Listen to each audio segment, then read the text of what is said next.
We are at the 2025 International Q Collector Show in Chattanooga, Tennessee. I want to give you a glimpse at the display of one of the greatest Q makers ever to make Qs, Mr. Richard Black. How are you today, Richard? I'm good, thank you. How many of these Iccs shows, if you had to kind of put a guess on it, have you been a part of? All but one. All but one. I missed one in Park City, Utah. So you've been pretty interwoven with the international Q collectors. You know what's amazing is, and you're one of the only Q makers that have multiple Hall of Fame inductions. Yeah, I'm in all three. That's pretty strong. Yeah. I was talking to Jerry yesterday, and Jerry pointed out something that the Iccs is, besides being a way for Q makers to showcase their Qs, what's fascinating is that he mentioned that the collectors, they get an opportunity to bring their Qs and put them on display. So for instance, people that maybe have bought your Qs or one of the others. You have to understand, this thing originated for the collectors. Okay. Yeah, the Q makers were invited, and it was a real honor to be invited to participate. And through time, we've moved away from that, but it's still an honor to be here. Yeah, I noticed when we were talking earlier, you've done something that now probably will be followed up by many other Q makers, to say the least, but you've got these nice write-ups now that come with the Qs. Could you just describe a couple of the Qs that really kind of stand out? Your work is extravagant, obviously. Everything is so in-depth and there's so much work that goes into one. But could you give us a little bit of a masterclass on something here? Sure. This Q I call the Fabergé, and it was inspired by the Fabergé eggs. And in each of these wirework inlays, there are, I think, 10 diamonds, and then these are all rubies in the rings, and at the joint there are diamonds again. I'm going to finish this one over here the same way, but it's going to be in emeralds. Richard, what material is that? Oh, this is staghorn. Okay. This one is white stuff. Yeah. Is this Honduran or is this Ambonia burl? Yes. Wow. The one that you've got here in the middle, it looks like you've got a lot of gold that's inlaid into that as well. Gold and silver, and that'll be the emeralds and the diamonds.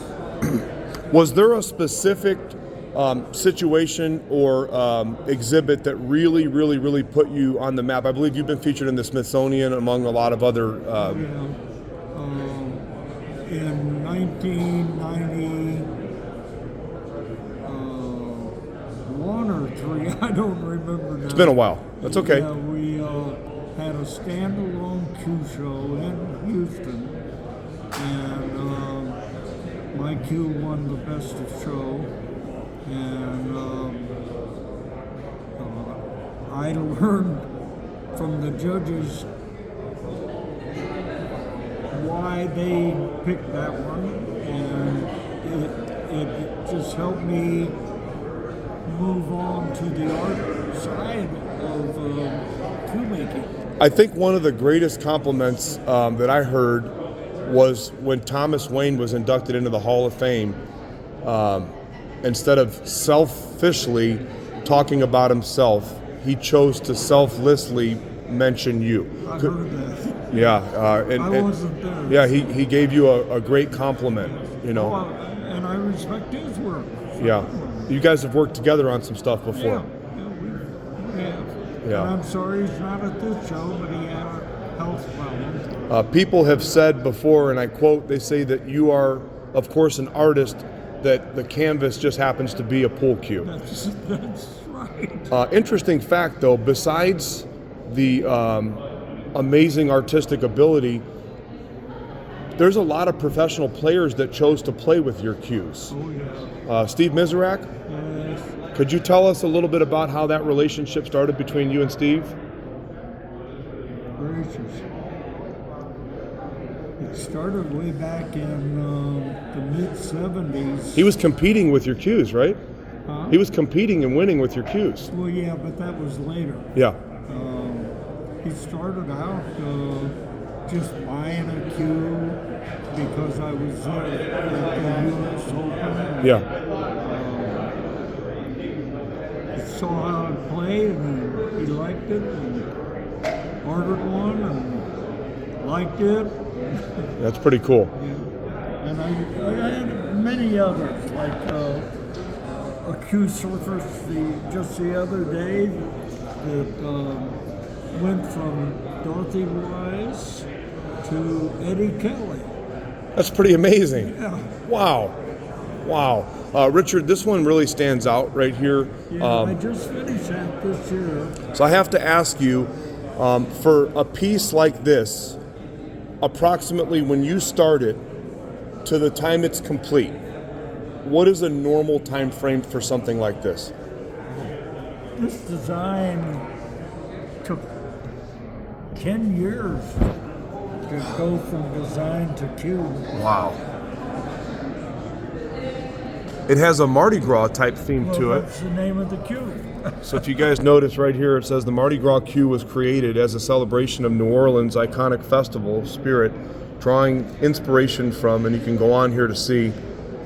And by the way, if you want to look at any of these cues or you're interested in purchasing something from Richard, the website, is that your preferred contact? Yeah. What's the website? Blackcues.com. Blackcues.com. One last thing, Richard. On these boxes that you have on display here that come with the cues. They're free. They're free. All you got to do is purchase a black cue. That's it. Right. You Is that gotta purchase that black cue. so? Each one of these cues comes with the box, as you can see here, and these are all made in the. I choose which ones I make the boxes for. Understood. You have to be inspired, right? Yes. There you go. Well, you've been a great inspiration to us, and thank you for continuing to do what you do, and thank you for continuing to attend these shows and showcase your beautiful artwork. Richard Black, ladies and gentlemen, at the International Cue Collector Show, Chattanooga, Tennessee. One more time on that website, Richard, it's blackcues.com. That's it. Blackcues.com.